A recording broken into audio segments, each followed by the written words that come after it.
प्रणाम भगवन। ओम श्री गुरुवे नमः।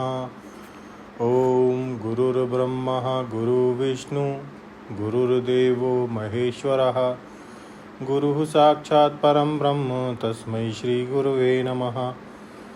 ओम शांति शांति शांति। ओम ब्रह्म ज्ञान और उसकी साधना द्वारा स्वामी अखंडानंद सरस्वती जी महाराज द्वारा भगवान स्वामी जी अनादिमत परम ब्रह्म न सत उच्चते की व्याख्या कर रहे थे। स्वामी जी कहते हैं कि पहले बताई ब्रह्म ज्ञान की आवश्यकता ज्ञेयम, फिर बताया श्रवण से उसका ज्ञान होता है प्रवक्ष्यामि, और उसके ज्ञान का फल बताया अमृतत्व की प्राप्ति, यद ज्ञात्वा अमृतम अश्नुते। वेदांत शास्त्र में एक तो प्रक्रिया ग्रंथ होते हैं जैसे विचार सागर, पंचदशी।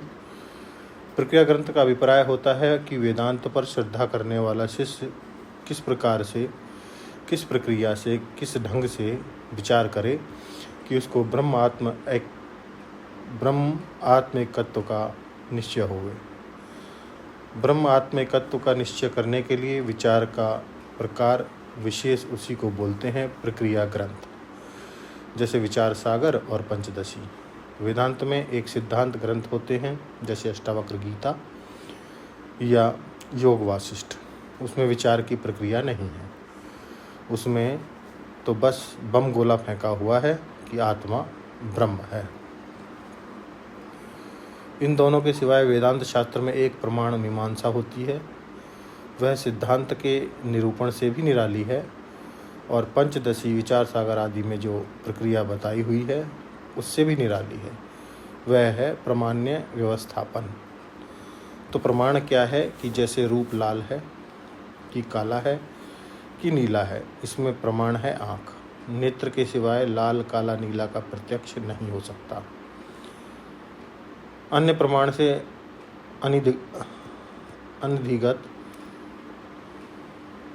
और अन्य प्रमाण से अबाधित वस्तु का बोधक जो करण विशेष होता है, यह प्रक्रिया विशेष होती है, उसको प्रमाण बोलते हैं।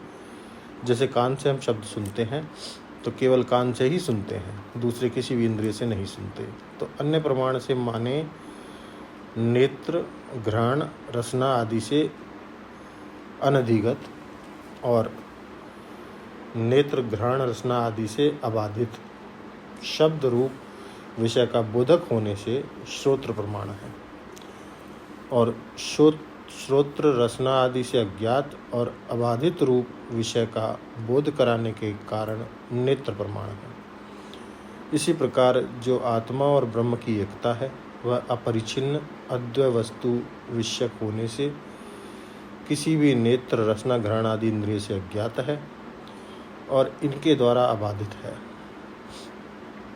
अद्वितीय, परिपूर्ण, अविनाशी, प्रत्यक चैतन्य अभिन्न जो ब्रह्म तत्व है वह न नासिका से ज्ञात होगा न बाधित होगा। न नासिका उसे बतावेगी और न काटेगी, न जीभ उसको बतावेगी न काटेगी, न आँख उसको बतावेगी न काटेगी, न कान उसको बतावेगा न काटेगा, और न मन उसको बतावेगा न काटेगा, न बुद्धि उसको बताएगी न तो काटेगी, क्योंकि अद्वय वस्तु बुद्धि का विषय ही नहीं है। तो जो वस्तु बुद्धि के द्वारा ज्ञात ही नहीं होगी वह बुद्धि के द्वारा काटी कैसे जाएगी। आँख से जो दिखेगा वही आँख से कटेगा, बुद्धि से जो दिखेगा सो बुद्धि से कटेगा, और जो बुद्धि का प्रकाशक है, बुद्धि का अधिष्ठान है, उसके बिना बुद्धि का अस्तित्व ही नहीं है। वह वस्तु किसी भी बौद्ध प्रत्यय के द्वारा अस्थि प्रत्यय अथवा न अस्थि प्रत्यय के द्वारा अज्ञात और अबाधित ही रहेगी। उस वस्तु का बोध केवल नेति के द्वारा संपन्न होता है। कैसे कि निषेध के अनंतर जो अवशिष्ट तत्व है वही तत्वमसि आदि महावाक्य जन्य अखंडाकार वृत्ति के द्वारा ब्रह्म तत्व है। इसके अतिरिक्त वह और किसी भी प्रकार से ज्ञात नहीं हो सकता।